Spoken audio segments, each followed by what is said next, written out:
nggak ada, tidak mengenal namanya demonstrasi, nggak ada. Karena ridho, dia menerima dengan penuh cinta, dengan hati yang terbuka. Nah itu saya kira akar dari definisi takwa. Jadi takwa itu intinya adalah cinta kepada Allah. Fahuma, maka adapun keduanya, yakni imtithalu awamirillah dan ijtinabun nawahi, itu kismani, adalah dua bagian. Jadi melaksanakan perintah Allah itu satu bagian, menjauhi larangan Allah itu juga satu bagian yang lain. Waha ana usyiru alaika bijumalin muhtasiratin.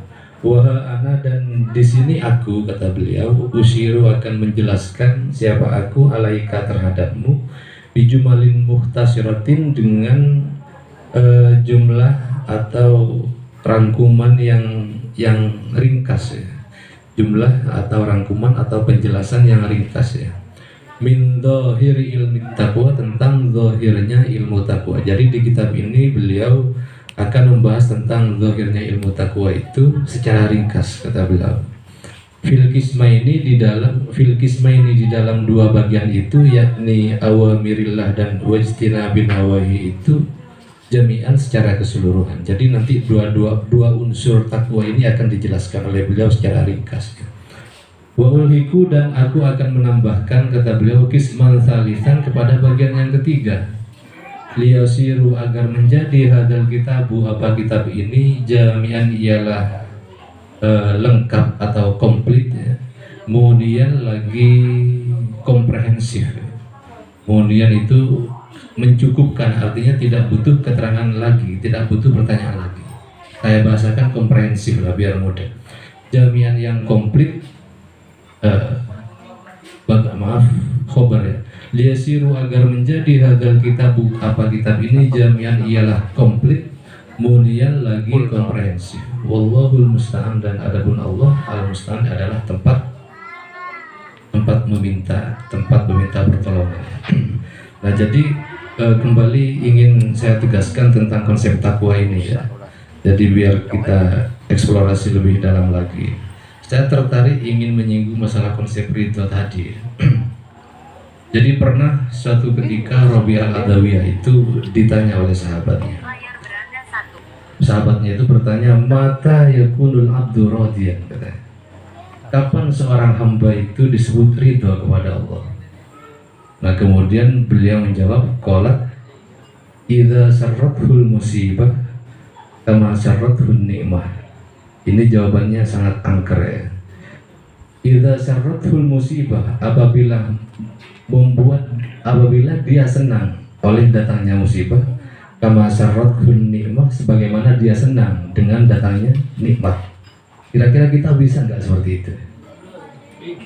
Jadi rasa senangnya ketika mendapatkan musibah itu sama, intensitasnya sama dengan rasa senangnya ketika dia mendapatkan nikmat.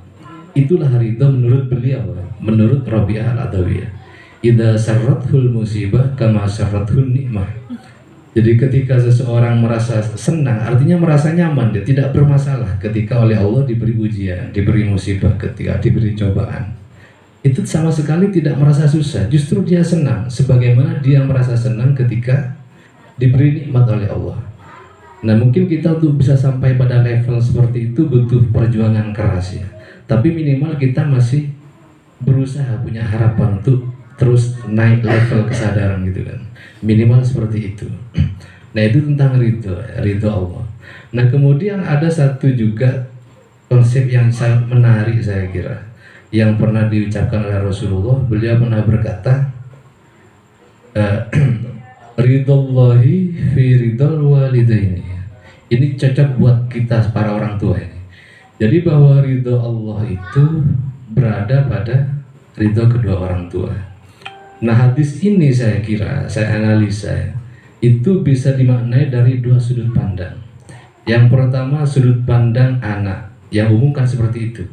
Jadi ketika hadis ini disampaikan kepada anak-anak kita dan seterusnya, itu kan tujuannya agar anak-anak ini nggak nakal, agar mau nurut pada orang tua, agar patuh pada orang tua. Itu dari sudut pandang anak. Tapi dari sudut pandang kita sebagai orang tua, ini adalah rahasia dari Rasulullah, bagaimana agar kita memiliki anak yang sukses sebenarnya. Bukan hanya sukses di dunia tapi juga sukses di akhirat. Jadi seolah-olah ketika Rasulullah menyampaikan hadis ridallahi fi ridal walidain, itu ditujukan kepada orang tua. Seolah-olah beliau berkata, kalau engkau ingin punya anak yang berhasil, yang sukses dunia akhirat, maka ridhoilah anakmu. Artinya jangan persulit mereka untuk mendapatkan ridhomu gitu. Nah, jadi kita sebagai orang tua sebenarnya ini kunci dari Rasulullah. Jadi saya mengambil pemahaman, kesimpulan dari hadis ini. Ternyata untuk mencetak anak yang sukses itu mudah. Kita dari orang tuanya ini kuncinya. Yang penting kita ridho saja. Apapun yang dijalani anaknya, apapun yang ditempuh oleh anaknya, selama itu tidak bertentangan dengan nilai-nilai syariat, maka ridhoi saja. Kita jangan persulit mereka untuk mendapat ridho kita, karena itu kunci kesuksesan untuk masa depannya. Misalnya contoh masalah pendidikan, kita pengen anak kita ingin menjadi ustadz, menjadi kiai misalnya, sementara si anak bakatnya dia pengen jadi polisi misalnya, seperti Mas Tomo misalnya, atau pengen menjadi musisi, pengen menjadi seniman, pengen menjadi arsitek misalnya. Nah, itu kan terjadi pertentangan antara harapan orang tua dengan naluri si anak.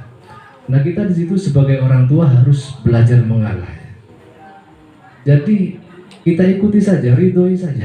Iya nak, engkau ridho, kamu memilih pilihanmu sesuai dengan bakatmu, sesuai dengan seleramu.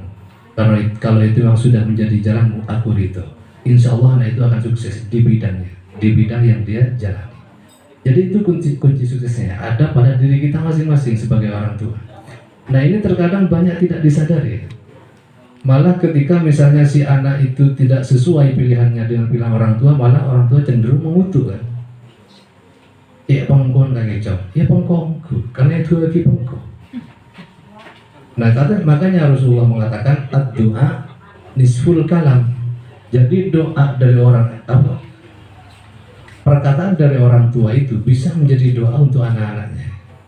Jadi separuh perkataan dari orang tua itu bisa menjadi doa untuk anak-anaknya. Makanya ini rahasia dari Rasulullah. Kalau kita ingin memiliki anak yang sukses di bidangnya masing-masing, maka ridhoi pilihannya. Kita sebagai orang tua hanya mendukung, meridhoi dan mendoakan. Itu saja sebenarnya. Nah, cuma terkadang kan orang tua itu sering didorong oleh hawa nafsu juga kan, kadang-kadang kan. Pengennya anaknya menjadi sarjana matematika, sementara anaknya nggak suka matematika. Itu kan sama halnya dengan memaksa kucing menjadi ayam, nggak bisa. Masa kucing yang tugasnya kerjaannya bermeong suruh berkokok, kan tidak mungkin. Nah, itu yang harus menjadi renungan bagi kita para orang tua. Maka ridhoilah pilihan anak-anak Anda sekalian agar menjadi anak yang sukses selama dunia akhirat.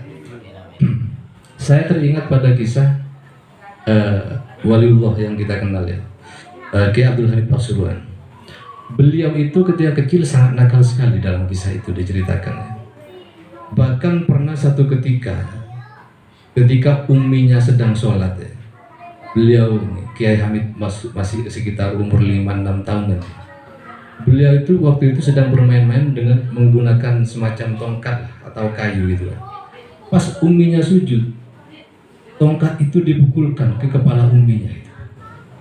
Tapi karena umminya ini level kesadarannya tinggi, beliau tidak marah. Bahkan ketika sujud, beliau asar dalam hatinya, ya Allah, inilah kelakuan walimu. Jadi itu adalah buah dari doa si ibu. Kemudian beliau menjadi waliullah.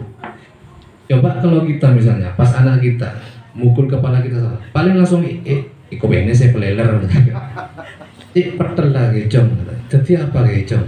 Nah, itu bahaya sebenarnya, bahaya. Karena kata-kata dari orang tua itu yang ketika tidak lepas kontrol itu bisa menjadi kutukan bagi anak-anaknya.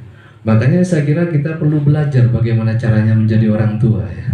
Perlu belajar agar anak-anak kita tidak menjadi korban. Jadi harus hati-hati. Ada juga dulu ceritanya pada zaman lampau, pada zaman ulama salaf. Ada seorang syekh yang dikenal alim. Beliau sering mengisi pengajian, muridnya banyak, jamaahnya banyak. Sementara putra beliau sendiri sangat nakal sekali. Masih usia balik, usia 15-16 tahun. Suka urak-urakan, kalau mungkin bahasa sekarang disebut helak lah gitu, kalau bahasa sekarang disebut helak. Tapi anak ini memang sering meresahkan masyarakat, putra beliau itu, sampai ada kemudian masyarakat tidak kuat melihat kelakuan putra si Syekh ini. Nah kemudian ada salah satu jemaah yang memberanikan diri untuk matur sama si Syekh. Wahai Syekh, mohon maaf sebelumnya Syekh, putra sampean kok nakal sekali, kok berbeda dengan sampean. Sampean alim, warok, tawadhu dan seterusnya. Nah si Syekh ini hanya mengatakan seperti ini. Kata siapa anak saya nakal? Anak saya itu baik, dia anak soleh, dia husnul khotimah dia. Nah si jemaah ini kaget mendengar jawaban si Syekh. Nah itu tidak lama dari itu berubah total langsung putranya itu, tanpa dinasihati, tanpa dijampi-jampi, langsung berubah total. Karena respon dari orang tua tadi itu. Nah itu pentingnya kita untuk berhati-hati ketika merespon kenakalan anak-anak kita, terutama yang masih kecil-kecil ya. Nah ketika misalnya kita melihat anak kita usil, nakal dan seterusnya, ucapkan saja di hati, ya Allah itulah kelakuan walimu, gitu aja sudah. Barangkali menjadi wali, barangkali. Nah jadi kita jangan dibiasakan untuk membentak anak kita ya, atau memukul anak. Biasanya yang berbahaya itu orang Madura biasanya. Orang Madura itu kalau melihat anaknya nakal kan langsung kutukan yang keluar kan. Ngalak kesapa kayak jauh, padahal anak TV itu kan. Itu berbahaya. Nah jadi itu kita kembali pada hadis Nabi tadi itu ya. Jadi ketika kita menerima pesan dari Rasulullah, ridhallahi fi ridhal walidain, itu tujukan kepada kita. Itu pesan kepada kita para orang tua. Berarti kalau anak kita ingin diridhoi oleh Allah, maka kita terlebih dahulu yang harus ridho pada anak itu. Makanya saya kemudian mengambil kesimpulan, kalau seperti itu doa untuk kesuksesan anak itu, ini buatan saya sendiri. Boleh diamalkan atau tidak, karena saya bukan orang mati kan. Jadi saya hanya buat doa ini berkesimpulan dari hadis itu. Jadi saya mengambil doa seperti ini. Raditu billahi robba wa bil islami dina wa bi muhammadin nabiyah. Kemudian nama anak-anak saya sebut, misalnya wa bi samhudi wa bi marsahid wa bi sawari aulada. Begitu doanya. Jadi saya ridho Allah sebagai Tuhan, Islam sebagai agama, Muhammad sebagai nabi dan rasul, dan anak dan si Muhammad, si Rudi, si Ahmad misalnya sebagai anak-anakku, aku ridho. Ditambahi seperti itu sama saya, dengan harapan seperti tadi itu, agar anak-anak itu mendapatkan ridho dari Allah. Karena kunci dari ridhonya Allah untuk anak-anak saya itu ya saya sendiri. Nah termasuk teman-teman sekalian, kunci ridho Allah terhadap putra-putri teman-teman ini adalah ridho dari teman-teman ini. Jadi ridhoilah putra-putri kita gitu, sebagai anugerah, sebagai titipan dari Allah. Selama pilihannya tidak bertentangan dengan syariat, maka ridhoilah, dukunglah agar dia sukses di bidangnya masing-masing. Jadi semoga ini bermanfaat ya. Bermanfaat. Al-Qismul Awwal wallahu a'lam bishawab. Al-Fatihah.